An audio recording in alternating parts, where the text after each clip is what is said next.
Fala aí, pessoal, sejam muito bem-vindos a mais essa enrolação. É o seguinte, galera, mais um vídeo sobre o Banco do Brasil. Saiu o resultado, eu trouxe aqui pra vocês, assisti o vídeo do Banco do Brasil, estudei tudo que podia, venho falando há anos aqui, então bora falar sobre o resultado do Banco do Brasil, o que aconteceu, o que pode acontecer, qual a minha opinião. Talvez seja o vídeo mais completo do YouTube sobre o tema, mas antes de eu começar, você já sabe, se inscreva aqui no YouTube, batendo o sininho e me diga nos comentários. E aí, bichão? Você acha que é hora de comprar, vender ou ficar olhando? É isso aí, sobre o Banco do Brasil. É hora de comprar, vender ou ficar olhando? Saia de cima do muro e me diga nos comentários, sem enrolação então. Bora falar sobre o Banco do Brasil. Saiu o resultado, Banco do Brasil lucra 3,7 bilhões no terceiro trimestre, queda anual de 60%. Eu vou explicar melhor depois. Então saiu o resultado, eu estudei, li o que os analistas falaram, assisti ao vídeo de divulgação do Banco do Brasil, achei péssimo o vídeo, pessoal rindo.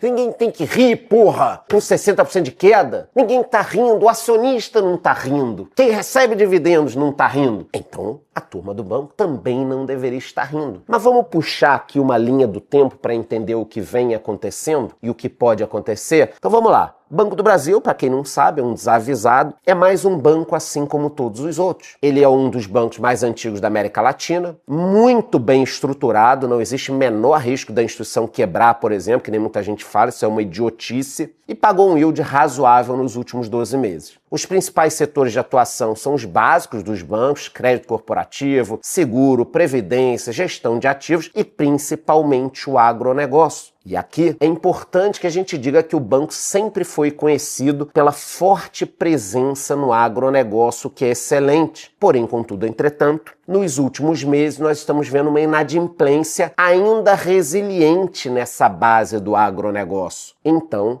as ações do banco caíram e ainda existe um pequeno risco de um empréstimo, por exemplo, para os Correios. Quer dizer, você tem o risco aí da mão do Estado agindo dentro do banco. Olha quanta coisa. Mas especificamente, eu não acho que é só culpa da gestão do Nine. Acho que tem uma gestão estatal péssima aqui no banco, tá? Mas o grande problema é sim o agronegócio, que também está gerando problema em outras áreas, Fiagro, CRAS e tudo mais. A gente tem que entender esse negócio. Então vocês estão vendo como existe uma linha do tempo? E, para quem não sabe também, até recentemente o Banco do Brasil era uma queridinha dos dividendos. Estava na mira do mercado para o bem e agora está na mira do mercado para o mal. Estava dando um bom resultado. O Banco do Brasil se comportava como uma estatal pesada. Nos últimos anos, eles começaram a se comportar como um banco tradicional, emprestando dinheiro, aumentando as taxas, melhorando a rentabilidade. Caramba, estavam fazendo um baita trabalho, um baita trabalho. Parabéns para quem estava trabalhando antes nesse desenvolvimento, o que pode voltar também. Por isso que eu digo aqui, cuidado com os vendedores de susto do apocalipse. O pessimista parece sempre mais inteligente, mas ele não ganha dinheiro com o mercado, ele ganha dinheiro te vendendo alguma coisa. Então,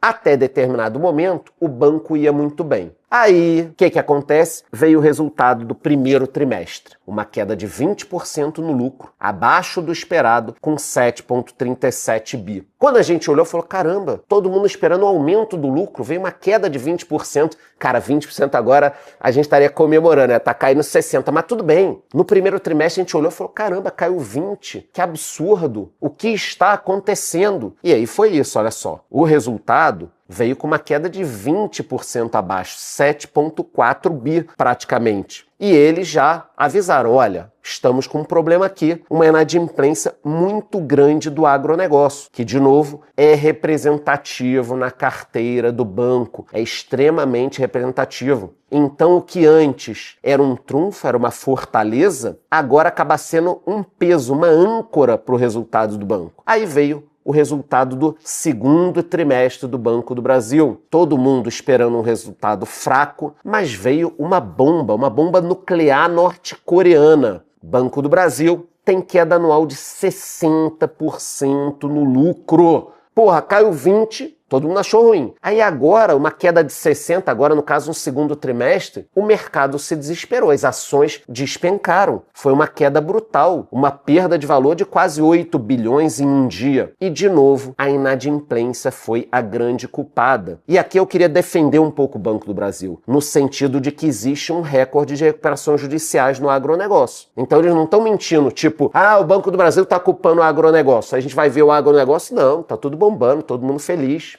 O agro tá ótimo. Não, o agro não tá ótimo. Então, as informações aqui estão batendo. Tem também um provisionamento, que agora você tem que fazer os bancos, uma mudança de regra. Então a gente já olha o resultado do Banco do Brasil, tudo provisionado já. É um momento de uma tempestade perfeita para o Banco do Brasil, o que também pode gerar uma oportunidade. Nós gostamos aqui de oportunidade. Quando todo mundo está falando mal, às vezes é hora pelo menos da gente dar uma estudadinha. Então existe a questão do recorde de recuperações judiciais e também tem a Selic em 15%, que atrapalha demais a nossa economia. Bom, então falei do primeiro trimestre, do segundo, e agora finalmente vamos voltar para o nosso momento atual com o resultado do terceiro trimestre. O resultado saiu ontem, o lucro tombou de novo 60%, somando 3,7 bi. Alguns jornais noticiaram que foi dentro das expectativas, mas eu não concordo com isso. Ninguém tinha uma expectativa de uma bosta dessa de resultado. Olhando o lucro líquido ajustado, eu gosto muito de colocar no tempo, né? Vocês percebem que estava tudo bem em 2023, depois de 2024 foi mais confuso, quer dizer, a gente percebe que esse governo pegou o Banco do Brasil redondinho e agora a coisa começou a desandar muito, tá? Desandar muito. Tem também custo de crédito. Eu acho que o Banco do Brasil pode se prejudicar, tem que tomar cuidado com a sua estrutura de crédito agora com toda essa confusão do agronegócio. Olhando a carteira do agronegócio, é importante bater de novo na tecla de que é representativo e a inadimplência tá pegando. Vamos abrir aqui, olha só, inadimplência acima de 30 dias, saiu de 3% para quase 8%. Inadimplência 90 dias, 1,7% para 5,34%. E pior, pasmem, olha só o que aconteceu com o número de recuperações judiciais. Eu vou ampliar, olha esse gráfico aqui. Nós saímos de 608 recuperações para 928 recuperações judiciais. Tá vendo como é importante analisar o resultado, assistir os vídeos e entender? É um momento dramático no mercado, dramático. Aí tem gente também que pede recuperação sem precisar. Eu não sei como o banco é uma estatal, a pressão que eles estão botando nos devedores. Será que estão ligando? Não!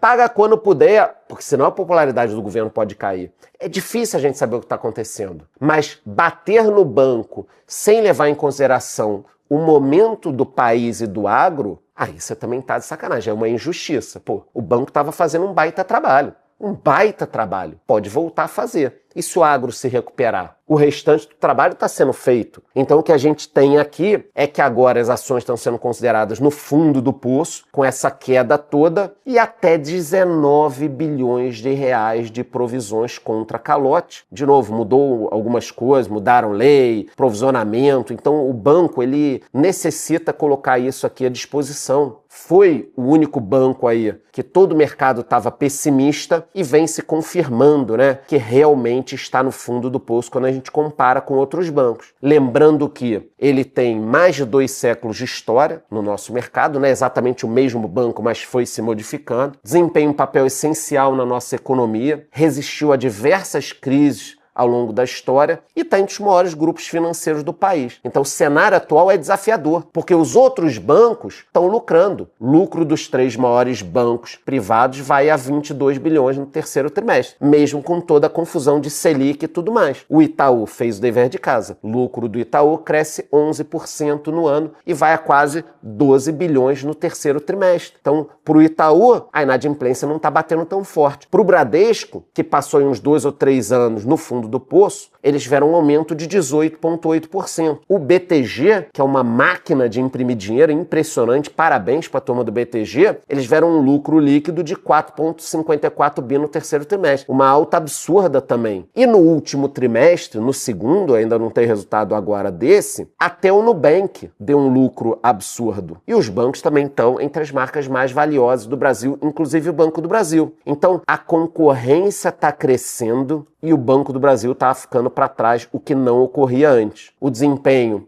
em 6 meses das ações está em menos 10%, talvez já tenha até caído um pouco, estava subindo em um mês, agora já está caindo de novo. E olhando os bancos em geral, o que a gente tem? Que no ano o Bradesco subiu muito, porque tinha caído, o Itaú subiu 44%, o Santander 40% e o Banco do Brasil é o único que está apresentando uma queda que já deve estar maior enquanto você está vendo esse vídeo. Então, não está sendo um bom ano para o banco, mas quem está decretando, eu falei, ou vai ser um banco ruim para sempre e tal, não entende do mercado. Cuidado, galera. Cuidado, porque a exceção desse problema do agro, e ele tá batendo muito forte, a gente não pode falar muito mal do Banco do Brasil. De novo, me incomoda a história de estatal, e aí emprestar dinheiro ou não para os Correios. Tomara que isso não aconteça, porque aí vai começar a pegar mal. Mas tirando isso, será que o banco não pode se recuperar? Acho que o quarto trimestre vai ser uma bosta também. Mas e ano que vem? Charlão, e se continuar todo trimestre a mesma história, aí as ações vão despencar, vai virar quase nada. Mas e se inverter a curva, o agro se recuperar? A gente não sabe. Então esse é o grande ponto e é um bom pagador de dividendos. Charlão, não entendo nada que você está falando, tô perdido aqui. Bichão, aproveita essa black e entra na minha comunidade. Eu te ensino a investir. Ao invés de 12 meses, que normalmente você entra na comunidade e tem acesso por um ano, nosso um ano tem 14 meses agora e você vai receber 4 carteiras recomendadas por 3 meses. Então você entra na minha comunidade, eu te ensino a investir e especialistas te dizem onde investir com as carteiras recomendadas. Tá de sacanagem, cara. Então você tá perdido? Entra lá, você vai ter os relatórios, vai investir, tem a nossa missão de dividendos, vai ganhar dividendos todos os meses. Então, para concluir aqui, vamos lá. O que você pode esperar? Clima de cautela vai continuar, ninguém está animado, todo mundo recomendando são neutras, ações ou até venda. Risco de inadimplência do agro continuar subindo até estabilizar. Pagamento de dividendos e outros proventos, isso pode reduzir um pouco até que a situação melhore e muita oscilação e volatilidade no curto prazo. A minha conclusão é a seguinte: o banco precisa continuar agindo. Pegou muito mal o guidance do banco ficar diminuindo toda hora, agora vai piorar, o resultado vai ser menor, as metas vão ser menores. Mas a gente está vivendo o olho do furacão. Não passou ainda o furacão, destruiu tudo. O olho do furacão ainda tem, na minha opinião, mais 1 ou 2 trimestres de confusões. Então, provavelmente nas próximas 2 semanas, eu vou gravar um vídeo da carteira do canal. E ali eu vou falar um pouco mais das ações. Para esse vídeo não ficar longo, que já passou aqui de 3 minutos, talvez eu compre. Ainda não decidi. Porque eu acho que vem mais 1 trimestre ou 2 de confusões e depois a situação pode melhorar. Só que se a situação melhorar, aí as ações já não estarão tão baratas. Então, calma, deixa a coisa estabilizar um pouco, deixa eu continuar lendo o que os especialistas estão falando, o que o banco está falando, mas eu acho que a gente pode estar próximo do fundo do poço. E isso me interessa demais, por isso que você deveria se inscrever aqui no canal, batendo no sininho, e antes de ir embora me diga nos comentários, e aí, bichão, já é hora de comprar? Já é hora de vender e sumir? Ou é hora apenas de ficar olhando? Me diga nos comentários aí se gostou, curte o vídeo, curte o canal, até a próxima.